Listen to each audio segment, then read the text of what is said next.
Alhamdulillah wassalatu wassalamu ala Rasulillah wa ala alihi wa sahbihi wa mawala wa asyhadu an la ilaha illallah wahdahu la syarika lah wa asyhadu anna Muhammadan abduhu wa rasuluh sallallahu alaihi wa ala alihi wa sahbihi wa man tabi'al huda ila yaumil qiyamah. Alhamdulillah, puji syukur kita haturkan kehadirat Allah. Pagi ini kembali kita lanjutkan kajian rutin dengan membaca buku tafsir salat. Semoga Allah jadikan kita sebagai hamba-Nya yang istiqomah untuk terus belajar dan memperbaiki diri. Dan sebelumnya mungkin kami berpesan kepada Bapak Ibu sekalian untuk mendoakan kebaikan bagi negeri ini. Semoga Allah Subhanahu wa Ta'ala melindungi kaum muslimin, masyarakat Indonesia. Semoga Allah memperbaiki hubungan antara rakyat dengan pemerintah, dan semoga semua permasalahan yang terjadi di negeri kita Allah Subhanahu wa Ta'ala selesaikan dengan baik. Allahumma aminna fi awtanina wa aslih a'immatana wa ulata umurina. Allahumma a'inhum ala tanfidhi amanatihim. Allahumma arzuqnahum wuzara as-salihin wa bitanat as-salihin. Allahumma amin. Baik, selanjutnya kita kembali ke buku dengan membaca catatan yang ketiga berkaitan dengan nilai pahala yang didapatkan oleh seseorang dari sholatnya itu berbanding lurus dengan kualitas khusyuknya. Sebab amalan sholat ini amalan lahir batin. Seperti yang kita tahu bahwa sholat itu amal lahir batin. Oleh karena itu, jika ada orang yang sholat hanya lahir saja,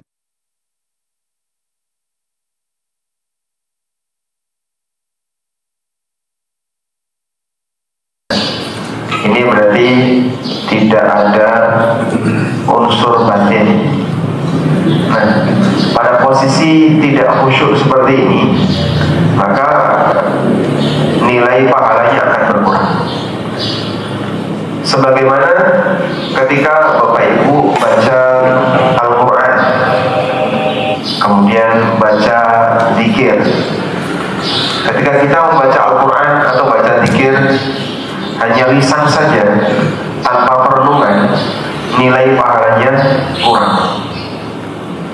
Oleh karena itulah kenapa kita perlu belajar tafsir salat, memahami makna-makna dari apa yang kita baca, agar nanti nyambung antara lahir batin. Sebab khusyuk itu amal lahir batin.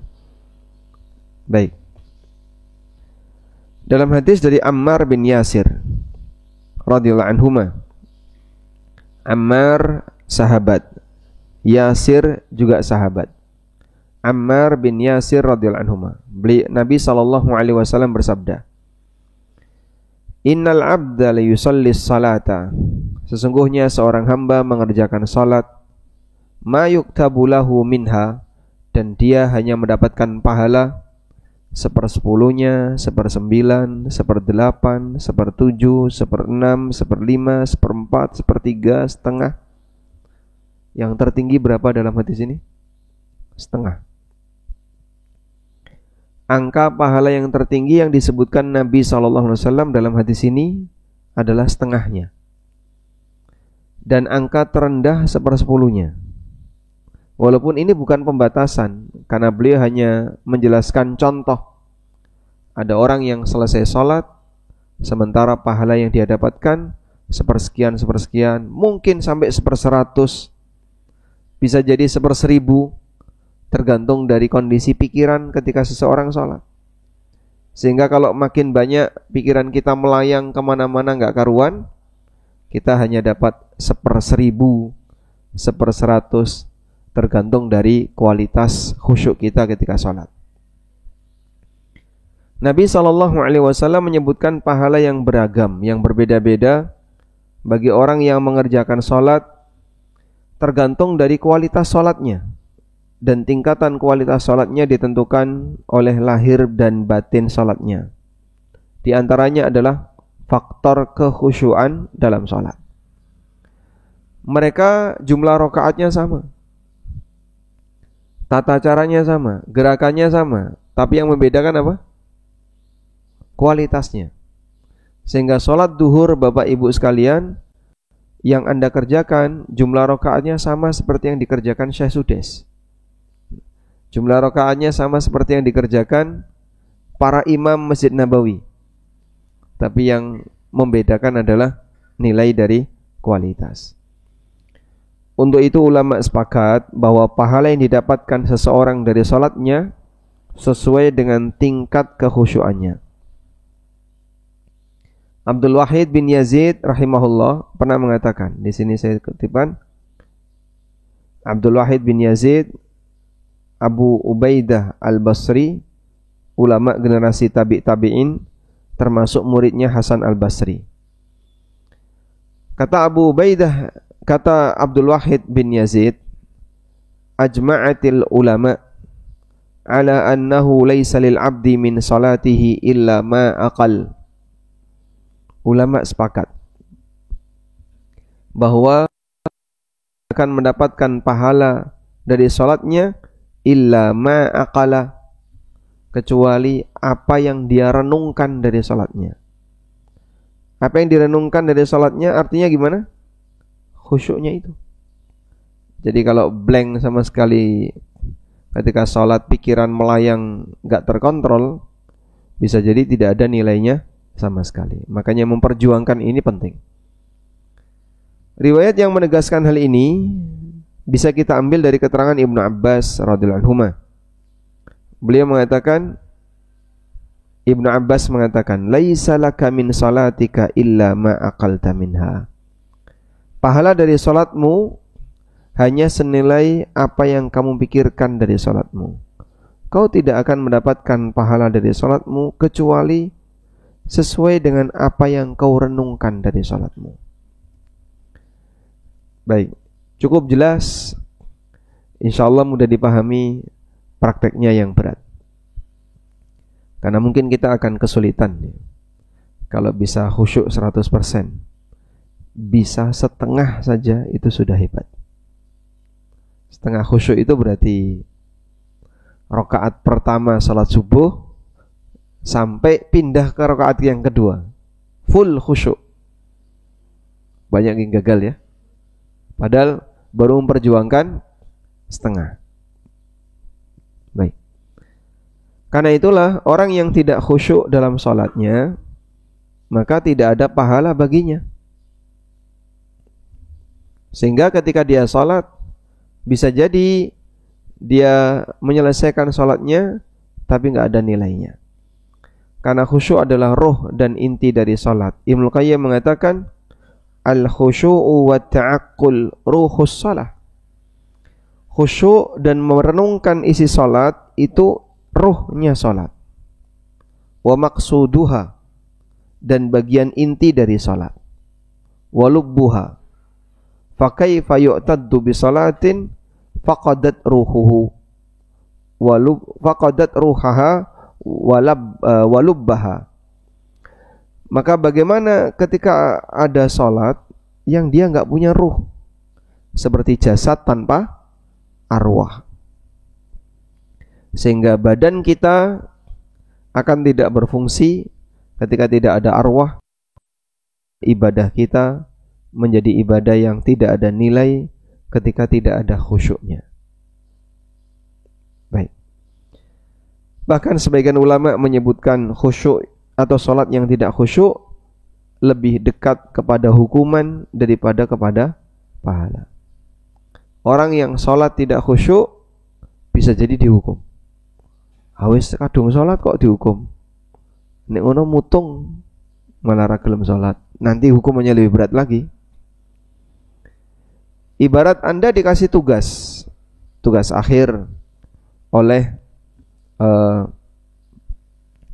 dosen misalnya, tapi asal-asalan, kira-kira dimarahi nggak? Dimarahi. Ya sudah, kalau begitu saya nggak ngerjain tugas, ya kamu nggak lulus. Di situ ada sebuah kewajiban dan diperintahkan untuk dikerjakan dengan baik dan benar. Kalau tidak, maka yang bersangkutan akan berdosa. Ada seorang dokter misalnya, kemudian di sini ada pasien, dikerjakan ya enggak? Bahaya. Tapi kemudian dokternya ditegur, kamu jangan asal-asalan, yang serius. Ya sudahlah, saya nggak mau kalau gitu. Nggak mau jika dia dimarahi karena dia membiarkan orang yang seharusnya dia layani tapi tidak dia layani. Kurang lebih seperti itu. Ada sebuah keterangan yang disampaikan oleh Hasan Al-Basri, kullu salatin la yahduruha qalbuka fahiya ilal uqubati asra'u minha ila thawab. Semua salat yang tidak dihadiri oleh hatimu, salat yang tidak dihadiri oleh hatimu, maksudnya gimana? Tidak khusyuk. Fahiya ilal uqubati asra'u minha ila thawab. Maka dia lebih dekat kepada hukuman daripada mendapatkan pahala. Artinya salat kayak gini pahalanya wis raono, kemungkinan besar dia akan dihukum oleh Allah. Maka jangan sampai kita salat asal-asalan. Baik. Sehingga kalimat kayak gini bener nggak Pak? Yang penting ki ngatah-ngatahaken salat. Nah, perbanyak salat. Yang penting salat. Ya kalimat itu perlu dikasih tambahan. Salat dan yang serius ketika salat. Tidak boleh yang penting cuman memperbanyak tapi asal-asalan. Karena Allah tidak menerima ibadah yang asal-asalan. Allah tidak menerima ibadah yang asal-asalan. Sebab ketika kita mempersembahkan ibadah kepada Allah, seharusnya kita lakukan yang terbaik. Wallahu a'lam. Kita beralih ke catatan yang keempat. Masih berkaitan dengan catatan khusyuk dalam salat. Berkaitan dengan melihat Allah ketika beribadah. Melihat Allah ketika beribadah. Bapak pernah melihat Allah tidak? Kapan seorang hamba bisa melihat Allah? Kapan seorang hamba bisa melihat Allah? Kalau sudah mati, ya. Nabi SAW pernah menegaskan, innakum lan tarawna rabbakum hatta tamutu. Kalian tidak akan melihat Rabb kalian sampai kalian mati. Jadi ini sudah merupakan ketetapan Allah. Hamba atau manusia tidak bisa melihat Allah sampai mati. Sehingga sepanjang dia masih hidup, dia tidak akan bisa melihat Allah. Baik. Ada nabi yang pernah minta melihat Allah. Nabi siapa? Nabi Musa. Bagaimana kejadian Nabi Musa minta melihat Allah? Coba kita bukakan firman Allah Subhanahu wa taala.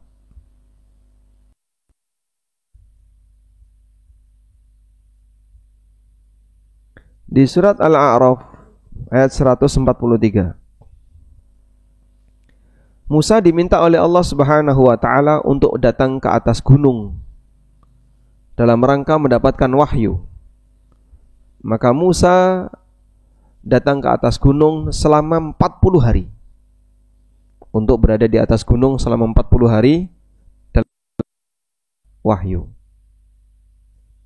Dan ini perbedaan antara Musa dengan Nabi Muhammad SAW. Nabi Muhammad SAW datang ke atas gunung, lalu beliau bertahannuts menyendiri di Gua Hira selama sekian bulan sebelum jadi Nabi. Setelah jadi Nabi sudah tidak ada lagi seperti itu. Musa Setelah jadi nabi dipanggil oleh Allah untuk datang ke gunung dalam rangka menerima wahyu dari Allah. Karena Allah mau bicara langsung dengan Musa. Kenapa harus ke gunung, Pak? Wallahu alam. Allah yang menentukan tempat sesuai dengan yang Dia kehendaki. Walamma jaa Musa limiqatina. Setelah Musa datang sesuai dengan waktu yang kami tetapkan. Limiqat sesuai dengan miqat. Miqat itu artinya apa? Waktu dan tempat yang kami tetapkan. Wa kallamahu, dan Allah mengajak bicara Musa. Allah ngajak bicara Musa. Masya Allah. Bapak pernah mendengar suara siapa ya? Misalnya suara sultan langsung gitu. Pernah Pak? Pernah? Pernah, berarti pernah masuk ke keraton, ketemu sultan, langsung mendengar suaranya.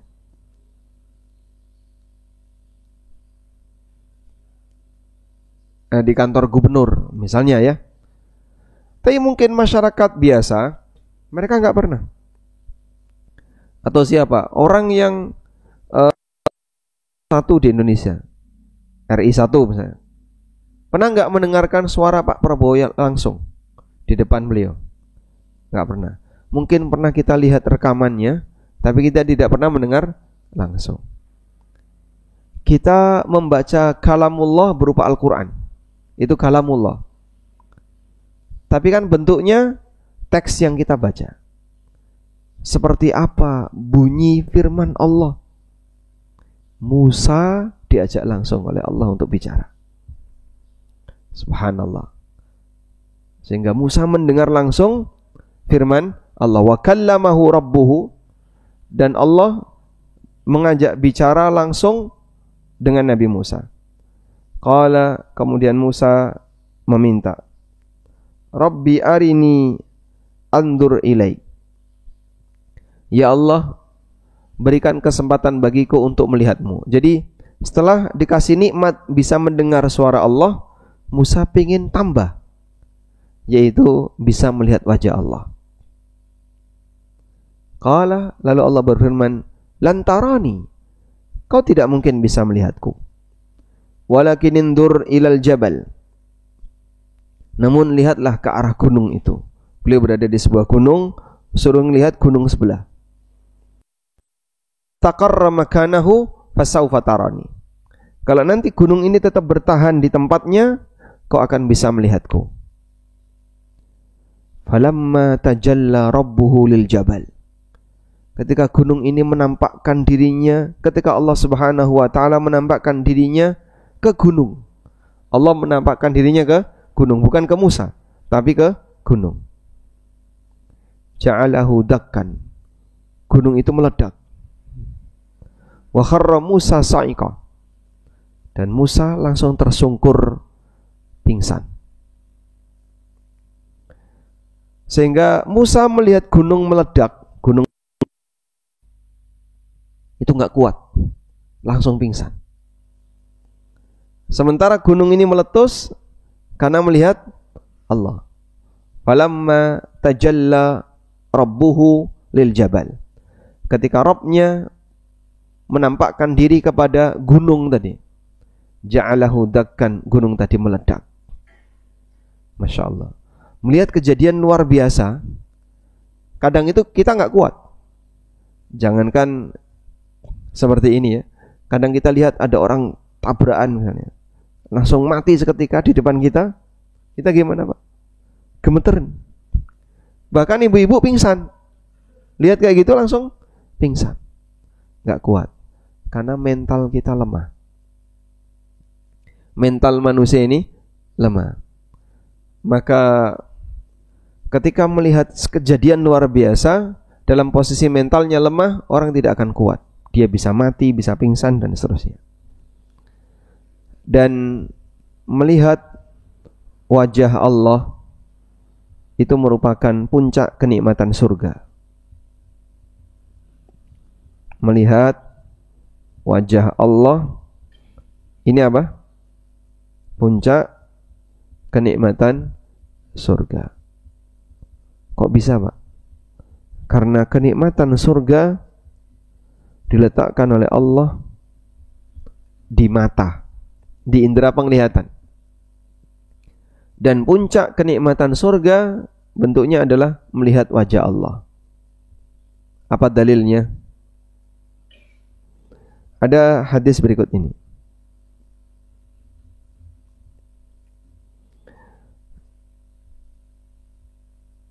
Nabi SAW pernah bersabda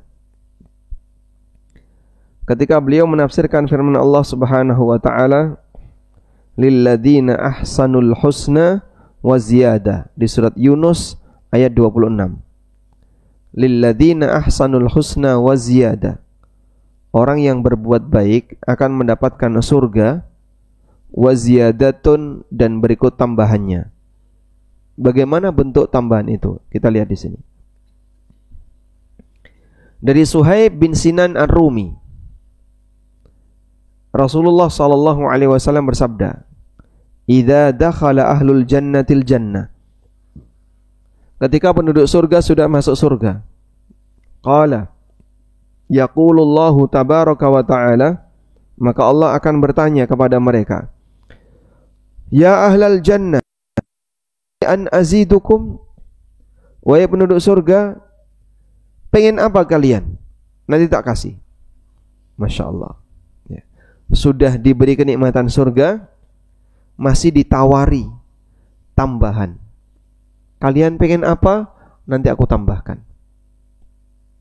Ibarat bapak ya, ketika bapak sebagai tamu, kemudian diterima oleh tuan rumah, setelah itu langsung dikasih hotel bintang 7. Masya Allah. Obat pusing ya. Dah langsung diantarkan ke hotel bintang 7. Baik, silahkan bapak ke sini, mampir dulu di sini, istirahat dulu di sini. Kalau butuh apa, pencet bel ini. Bapak butuh apa, pencet bel ini, nanti saya akan datang. Butuh apapun, kita akan penuhi. Masya Allah. Kira-kira kita ngomong apa, Pak? Wah, terima kasih, saya sudah, ini udah lengkap semua, sudah nggak ada lagi yang kira-kira mau diminta. Malu kita mau minta, karena semuanya sudah dikasihkan. Semua fasilitas yang kita butuhkan sudah ada. Penduduk surga seperti itu. Setelah mereka dimasukkan oleh Allah ke dalam surga, ditawari oleh Allah, turiduna syai'an azidukum, kalian masih menghendaki apa? Akan aku tambahkan untuk kalian. Fayaqulun, maka penduduk surga ini menjawab, alam tubayyid wujuhana, mau minta apa lagi? Ya Allah, bukankah engkau telah membuat wajah kami jadi putih? Alam tudkhilnal jannah wa tunajjina minan nar, bukankah engkau telah memasukkan kami ke dalam surga dan menyelamatkan kami dari neraka? Sudah, itu semuanya sudah komplit. Di surga sudah ada semuanya. Namun ada satu nikmat yang belum Allah berikan. Dan Allah tidak pernah ingkar janji. Maka nikmat itu Allah berikan pada posisi penduduk surga sudah lupa. Fayakshiful hijab, maka Allah Subhanahu wa ta'ala membuka tabir wajahnya. Fama u'tu syai'an ahabba ilaihim minan nadhari ila rabbihim azza wa jalla, dan belum ada kenikmatan yang lebih mereka cintai melebihi melihat wajah Allah Subhanahu wa ta'ala. Kali itu mereka ketemu dengan zat yang selama ini mereka ibadahi. Di saat itu mereka ketemu dengan zat yang telah menciptakan mereka, Allah Subhanahu wa ta'ala. Masya Allah, diberi kesempatan ketemu dengan Allah yang selama ini sudah banyak memberi kebaikan bagi kita. Jadi kalau misalnya kayak gini ya, bapak-bapak ini dikasih tawaran, jangan mikir usia Pak ya, pokoknya mikir yang penting kuat. Dikasih tawaran, Pak, mau nggak nikah lagi Pak? Anda jawab mau. Sudahlah, Bapak jangan mikir istri aman Pak. Pokoknya Bapak baik. Gimana calonnya ini? Lalu Bapak dijelaskan, wanita yang cantik, hafidhah, kaya raya, fisiknya bagus, nggak ada tandingannya, sudah. Kira-kira pengen ketemu nggak, Pak? Ya, pengen segera ketemu. Cuman sayangnya satu, Pak. Apa? Gila. Hanya karena satu sifat yang kurang, Anda mungkin langsung mundur. Wah, nek kaya ngono ra sida aku. Ngerawati wong edan, nggih. Anda mungkin dengan satu sifat yang kurang tadi akan mundur. Allah menceritakan dirinya dalam Al-Quran dengan berbagai macam sifat-sifat yang mulia. Allah bercerita tentang dirinya dengan berbagai macam sifat yang mulia tanpa ada satu yang kurang. Ar-Rahmanur Rahim, Al-Karimul Wadud, Al-Ghafur, Ar-Razzaq, Asy-Syakur, As-Salamul Mu'minul Muhaiminul Azizul Jabbarul Mutakabbir, Subhanahu wa ta'ala amma yusyrikun. Dan semua nama-nama yang indah. Mendengar nama-nama ini, itu seperti Bapak diceritai, Pak, ini ada hadiah. Bapak menerima sebuah hadiah, isinya emas 1 kilo. Apa ini? Emas, Pak, 1 kilo, Pak. Siapa yang ngasih? Yang ngasih si A. Beliau ada di luar kota. Beliau itu orangnya dermawan, baik hati, ini. Oh, Anda mungkin akan merasa penasaran. Saya kok penasaran, pengen ketemu beliau itu kayak apa orangnya. Tapi nggak ada fotonya. Saya penasaran, pengen ketemu beliau. Apa yang bisa kita bayangkan ketika seorang hamba ketemu Allah yang selama ini banyak memberikan kebaikan baginya? Karena itu ketemu Allah dijadikan sebagai puncak nikmat ahlul jannah. Tsumma tala hadhil ayah. Kemudian Nabi sallallahu alaihi wasallam membaca ayat ini, lilladzina ahsanul husna wa ziyadah. Bagi orang yang telah berbuat baik, dia mendapatkan surga dan berikut tambahannya. Nah, mengingat bahwa melihat wajah Allah merupakan puncak kenikmatan surga, maka tidak diberikan ketika di dunia. Tidak diberikan di mana? Dunia. Sampai pun Nabi Musa minta, nggak dikasih. Sebab ini nikmat hanya boleh untuk ahlul jannah. Maka nikmat semacam ini tidak boleh diberikan sepanjang manusia itu berada di dunia. Sehingga Nabi SAW tidak melihat wajah Allah bahkan ketika beliau Isra Mi'raj. Nabi SAW pernah ditanya oleh sahabat, apakah saat beliau melihat Allah Subhanahu wa taala? Coba kita lihat di sini ya.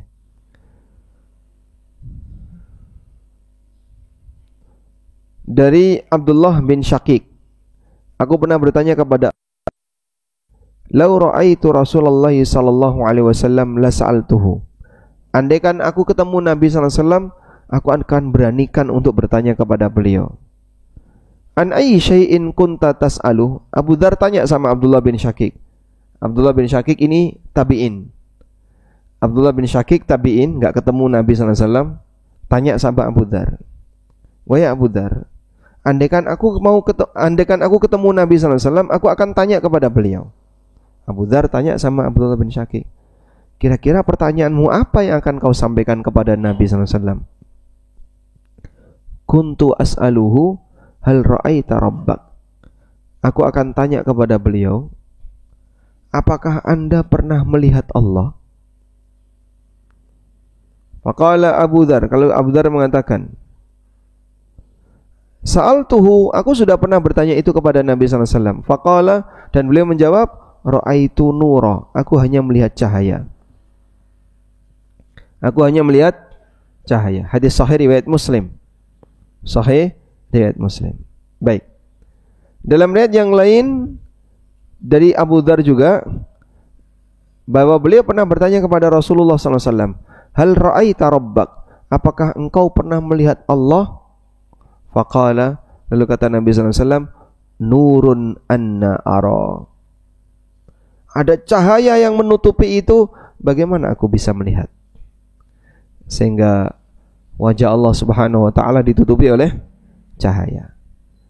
Dalam hadis yang lain, Nabi SAW pernah mengatakan, hijabuhu nurun, hijabuhu nur, lau kasyafahu la ahraqat subuhatu wajhi.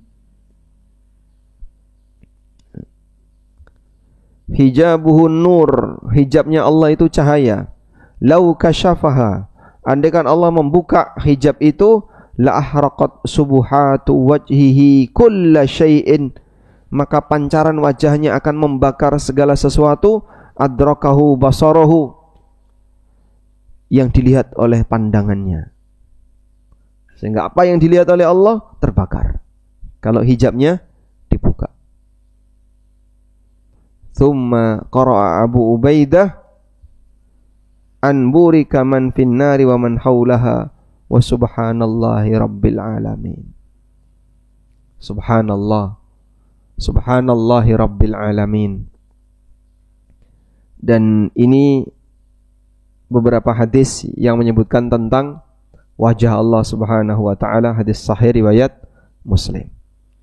Baik, kita mengimaninya, kita meyakini kebenarannya, maka Allah jadikan itu sebagai rahasia di mana sang hamba tidak akan mungkin bisa melihat wajah Allah sampai sang hamba ini meninggal dunia. Innakum lan tarawna rabbakum hatta tamutu. Innakum lan tarawna rabbakum hatta tamutu. Nabi SAW mengatakan, kalian tidak akan bisa melihat Rabb kalian sampai kalian mati. Walan taraw rabbakum hatta tamutu. Kalian tidak akan bisa melihat Rabb kalian sampai kalian mati. Jadi syarat untuk bisa melihat Allah harus mati. Nah, sekarang yang menjadi pertanyaan, dalam hadis Jibril, Nabi SAW pernah ditanya tentang Islam, iman, dan ihsan. Sudah pernah dapat nggak Pak hadis Jibril ini Pak? Udah pernah dengar ya? Baik, yang blok utara sudah pernah dengar hadis Jibril? Sudah pernah ya? Alhamdulillah. Hadis Jibril itu gimana Pak? Jibril datang dalam bentuk rupa manusia, nggak ada satupun sahabat yang kenal. Kemudian Jibril mendekat kemana? Ke Rasulullah SAW. Terjadilah dialog. Ada berapa pertanyaan di situ? Tentang iman, Islam, ihsan, terus tentang masalah kiamat. 4 pertanyaan utama. Islam itu mewakili amal zahir, iman itu mewakili amal batin, ihsan itu penjelasan teknis beramal, penjelasan tentang teknis beramal, kiamat itu konsekuensi dari semuanya. Konsekuensi dari semuanya. Semuanya akan dihisap oleh Allah Subhanahu wa taala. Sehingga sekarang Bapak Ibu, terjadi carut marut dunia. Ya. Baik di Indonesia maupun di tempat yang lain. Di Palestina misalnya, orang-orang Yahudi membantai kaum muslimin. Kaum muslimin mati. Yahudi yang membantai itu apakah hidup abadi? Tidak. Mereka mati. Di Malaysia ada kasus seperti yang sedang viral, yang dibunuh mati. Yang membunuh apakah kekal abadi? Tidak. Yang mengadili apakah kekal abadi? Tidak. Demikian pula yang sedang demo antara rakyat dengan bupati, semuanya mati. Semuanya mati. Sehingga setelah itu semuanya akan dihisap.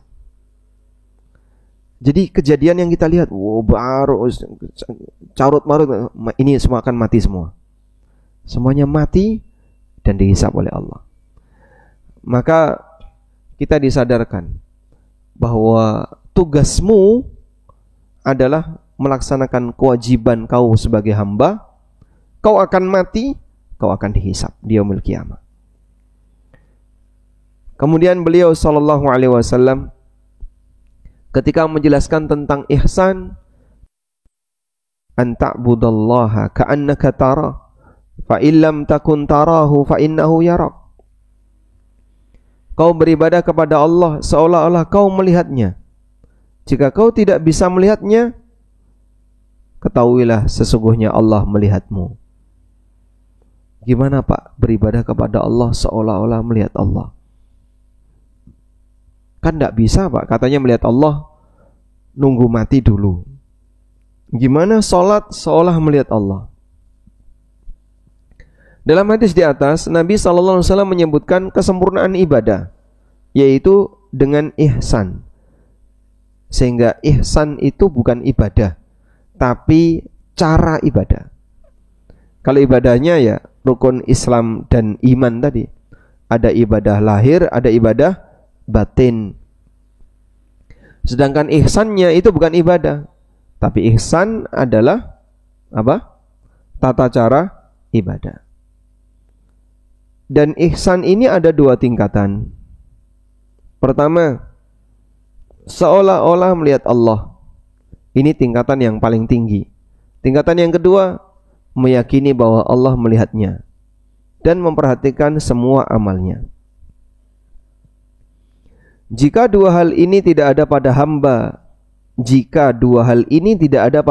ketika dia beribadah, maka dia akan meremehkan dan tidak serius ketika beribadah. Orang kalau tidak ada suasana ihsan ketika beribadah, ibadahnya asal-asalan. Baik. Lalu bagaimana cara memahami seolah-olah melihat Allah tadi? Kita bisa memahami ihsan tingkatan yang kedua, bahwa kau ketika ibadah kau dilihat Allah. Oh, ngerti saya Pak, saya tahu kalau itu. Lalu apa sih maknanya beribadah seolah melihat Allah? Bagaimana dengan makna ihsan tingkatan yang pertama? Kamu beribadah kepada Allah seolah-olah kamu melihatnya. Kita meyakini bahwa hamba tidak akan bisa melihat Allah sampai dia mati, karena hamba hanya bisa melihat Sang Penciptanya setelah dia mati. Nabi SAW bersabda, innakum lan tarau rabbakum hatta tamutu. Kalian tidak akan melihat Rabb kalian sampai kalian mati. Lalu apa makna seolah-olah melihat Allah? Anda garis bawahi kata seolah-olah. Berarti seolah-olah itu real enggak? Tidak. Seolah-olah itu tidak real. Namun sifatnya menghadirkan batin. Orang tua pesan sama anak, kalau kamu berada di jauh, baca surat bapak ini ya, seolah-olah bapak di depanmu. Ini surat dari bapak, pesan dari bapak, jangan kau buka. Buka nanti setelah kau berada di daerah rantau. Dan kau baca surat bapak ini seolah-olah bapak ada di depanmu. Bisa nggak kayak gitu Pak? Bisa? Berarti seolah-olah itu apa? Menghadirkan suasana hati. Seolah-olah. Ya, Pak, coba bapak lihat ke arah depan Pak. Seolah-olah bapak melihat surga dan neraka. Durung iso ya Mas. Lah, gambare ra ono iki. Ya bayangin aja Pak. Seolah-olah bapak berada di tempat yang indah, atau seolah-olah bapak berada di tempat yang menakutkan. Saya usahakan. Nah, seolah-olah itu bisa dilakukan oleh manusia. Makanya terkadang orang misalnya melihat anak kecil, tapi teringat bapaknya sudah mati. Saat dia berhadapan dengan anak kecil tadi, dia membayangkan bapaknya, seolah-olah bapaknya ada di sini, padahal bapaknya sudah mati. Itulah yang dimaksud seolah-olah. Nah, Rasulullah SAW beliau membuat gambaran seolah-olah, seakan-akan, bukan realita kejadian. Karena nggak mungkin, manusia tidak mungkin bisa melihat Allah. Baik, ada yang mau disampaikan nggak di sini? Kalau nggak ada, kita selesaikan. Nggak ada ya, lanjut ya. Nah, Oh, Masya Allah. Baik, berarti sampai di sini dulu. Nanti di pertemuan berikutnya kita mau bahas seolah-olah melihat Allah. Wassallallahu ala nabiyyina Muhammadin wa ala alihi wa sahbihi wasallam.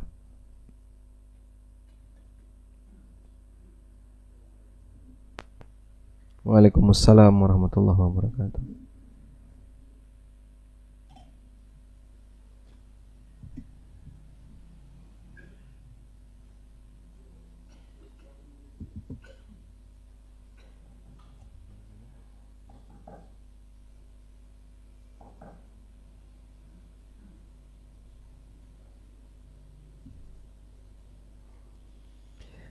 Baik Pak, coba dibuat seolah-olah mic-nya menyala.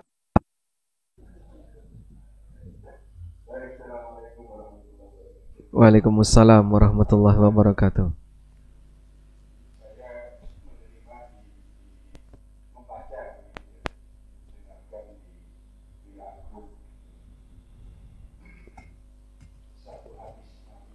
Sallallahu alaihi wasallam.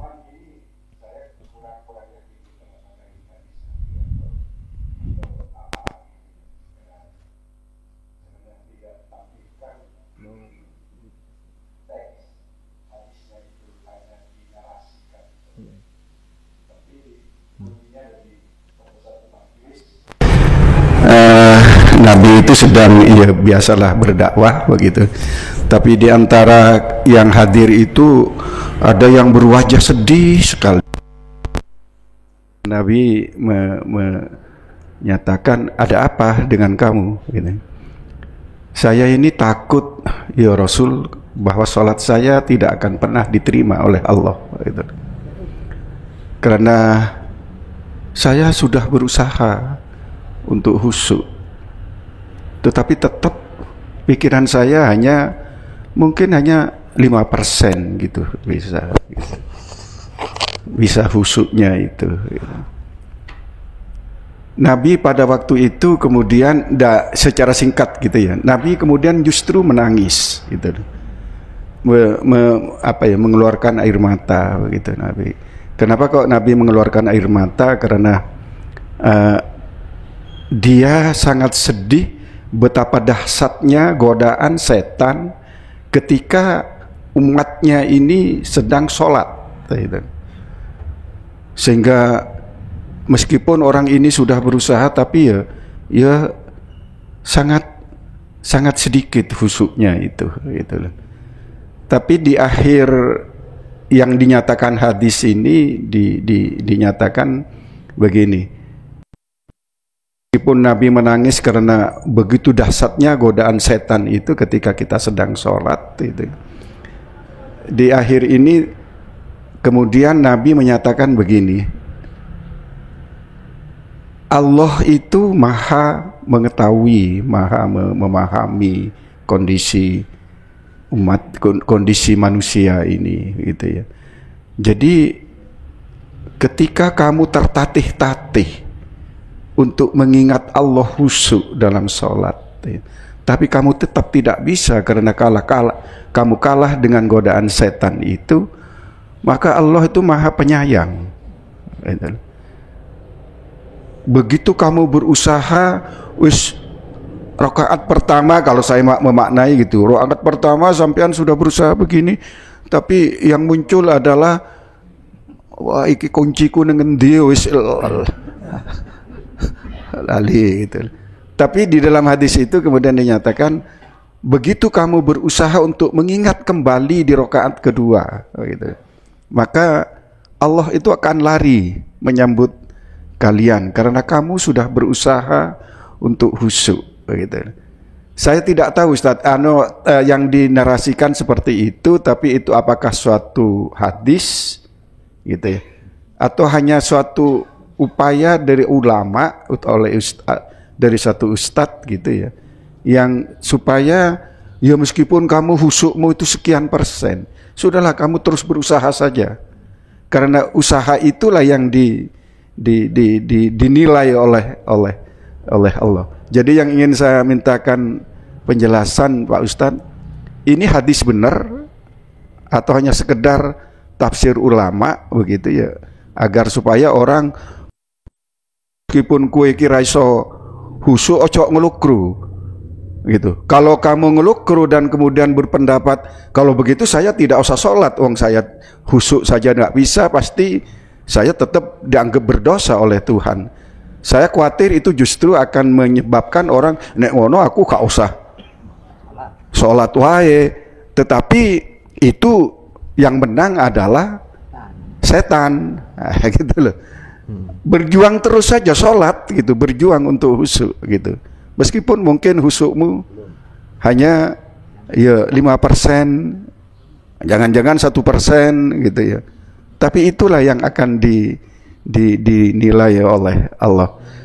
Itu Pak Ustadz, saya hanya ingin tapi ini yang pertama. Yang kedua, kalau memang tidak bisa, tidak apa-apa Pak Ustadz. Ini saya hanya pribadi saja. Saya pernah sholat gitu ya. Awalnya bermakmum satu orang, makmumnya satu orang, sehingga hampir berdampingan lah gitu ya. Lah kemudian nyusul orang sholat di ini, tapi makmum ini tidak bergerak mundur gitu loh. Lah ya enggak tahu apakah karena tidak tahu, jadi sampai jajar ada 5 atau 6 gitu ya jajar lah. Saya kebenaran itu ya ya Bapak tidak maju ya? Lah di bandara, karena ini terjadi di bandara gitu. Oh, di bandara. Kok gak mundur-mundur gitu loh. Lama-lama saya berinisiatif, lah sudah mengurangi husuk saya kan gitu. Saya maju gitu loh. Sehingga ya ada jarak gitu antara yang makmum dengan imam, yang makmumnya sudah sangat banyak. Itu piye Pak Ustadz gitu loh. Masya Allah. Terima kasih Pak Ustadz. Assalamualaikum warahmatullahi wabarakatuh. Assalamualaikum warahmatullahi wabarakatuh. Masya Allah. Baik. Ini tadi bangunnya paling gasik. Sebelum subuh dia sudah bangun. Nah. Pertama, berkaitan dengan hadis yang tadi Bapak ceritakan. Mungkin ada yang mirip dengan teks seperti ini Pak. Coba kita tampilkan ya. Anna Uthman bin Abil As atan Nabiya sallallahu alaihi wasallam, bahwa Uthman bin Abil As pernah mendatangi Nabi sallallahu alaihi wasallam. Faqala, lalu Uthman mengatakan, ya Rasulullah, inna syaitana qad hala baini wa baina salati. Sesungguhnya setan telah mengganggu salatku, wa qiraati, dan bacaan Qur'anku, yalbisuha alayya, sehingga membuat kacau bacaanku. Jadi sampai pada titik kacau bacaannya.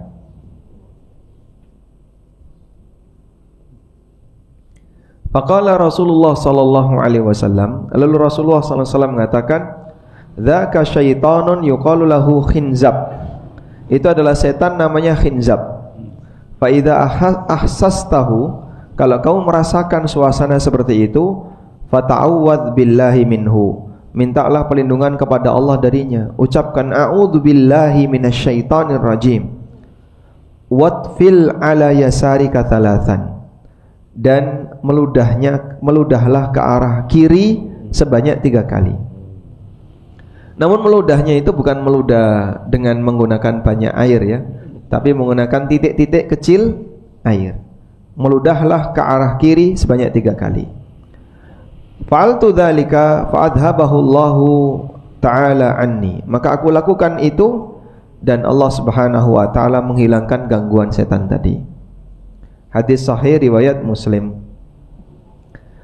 Sedangkan yang tangis-tangisan itu ada di hadis riwayat Muslim juga dari sahabat Khandalah Ibn Rabi', annahu marra bi Abi Bakrin wa huwa yabki. Itu pernah nangis di depan Abu Bakar. Maka Abu Bakar tanya, "Malaka ya Handalah? Kenapa kamu wahai Handalah?" Kemudian Handalah bilang, "Nafaqah Handalah wahai Abu Bakar." Wahai Abu Bakar, Handalah munafik. kami kalau berada di dekat Nabi SAW seolah-olah surga dan neraka itu ada di depan kami. Ka'anna ra'a ainin, seperti kami melihat dengan mata kepala kami sendiri. Begitu istri dan anak-anak kami lupa semuanya. Kata Abu Bakar, fa wallahi, demi Allah kita juga mengalami yang sama. Mari kita berangkat menuju Rasulullah sallallahu alaihi wasallam. Akhirnya mereka berangkat menemui Rasulullah sallallahu alaihi wasallam. Lalu Rasulullah sallallahu alaihi wasallam mengatakan, "Kenapa kamu wahai Handalah?" Handalah menyampaikan seperti yang tadi disampaikan kepada Abu Bakar. Kemudian Nabi sallallahu alaihi wasallam mengatakan, "Lau tadumuna 'alal halil lati taqumuna biha min 'indi." Andaikan kondisimu itu sama persis sebagaimana ketika kamu berada di dekatku, la safahatkumul malaikah fi majalisikum, maka malaikat akan menyalamimu ketika kamu di tempat tinggalmu. Jadi kalau kamu dalam situasi selalu takut kepada Allah sebagaimana ketika kamu berada di hadapanku, sampai di rumah pun kayak gitu, ketika kerja juga kayak gitu, kamu disalami malaikat. Walakin ya Handalah sa'atan wa sa'atan, sa'atan wa sa'atan. Tapi Handalah, masing-masing itu ada waktunya. Kadang orang itu khusyuk sampai seolah-olah surga dan neraka ada di depannya. Kadang orang itu ya suasananya turun, tidak sebagaimana yang pertama tadi. Baik, ini kalau yang saya jumpai terkait tangis-tangisannya. Namun pada intinya para sahabat radhiyallahu taala anhum, mereka ketika sholat berjuang sebaik mungkin. Dan begini Pak, jadi yang saya maksud tadi, kalau kita bicara motivasi, itu kan kita bicara yang ideal 100% ya. Idealnya kayak gini. Walaupun nanti pada prakteknya ada yang kurang, tapi kita ngasih titik minimal, jangan sampai meremehkan. Karena kalau meremehkan, seperti yang tadi disampaikan oleh Hasan Al-Basri, bahwa orang yang sama sekali tidak khusyuk dalam salat bisa jadi lebih dekat kepada hukuman daripada kepada pahala. Nah, itu konteksnya memberi motivasi. Tapi kalau kita bicara hukum, apa hukum khusyuk dalam salat? Ya, ulama mengatakan kalau masih ada kadar khusyuk walaupun minimal, salatnya sah walaupun minimal. Wallahu alam. Sehingga yang tadi kita sampaikan bukan dalam rangka membuat orang lokro terus meninggalkan sholat, bukan. Tapi kita kasih motivasi kalau sholat sing bener, yang serius. Lalu yang kedua berkaitan dengan sholat jamaah tadi ya, jejer dengan imam itu sah. Namun disyaratkan oleh sebagian ulama hanya boleh di sebelah kanan. Kalau di sebelah kiri, kanannya harus ada orang. Jika jejernya di sebelah kiri saja, sholatnya batal. Karena Ibnu Abbas pernah jejeri Nabi di sebelah kiri, lalu diapain? Dipindah ke kanan. Dan ini dijadikan dalil, berarti kalau jejer di kiri dilarang, dan itu bisa menyebabkan sholatnya batal. Oleh karena itu jejer imam boleh asal di sebelah kanan. Nah, yang terbaik adalah imamnya maju atau makmumnya mundur. Dan ini sifatnya afdoliyah. Kalaupun tidak seperti ini, salatnya tetap sah. Wallahu alam. Walhamdulillahirabbil alamin. Baik, demikian pas jam 6 ya. Semoga apa yang kita bahas ini bermanfaat. Wassallallahu ala nabiyyina Muhammadin wa ala alihi wa sahbihi wasallam. Wa akhiru da'wana anil hamdulillahi rabbil alamin. Wassalamualaikum warahmatullahi wabarakatuh.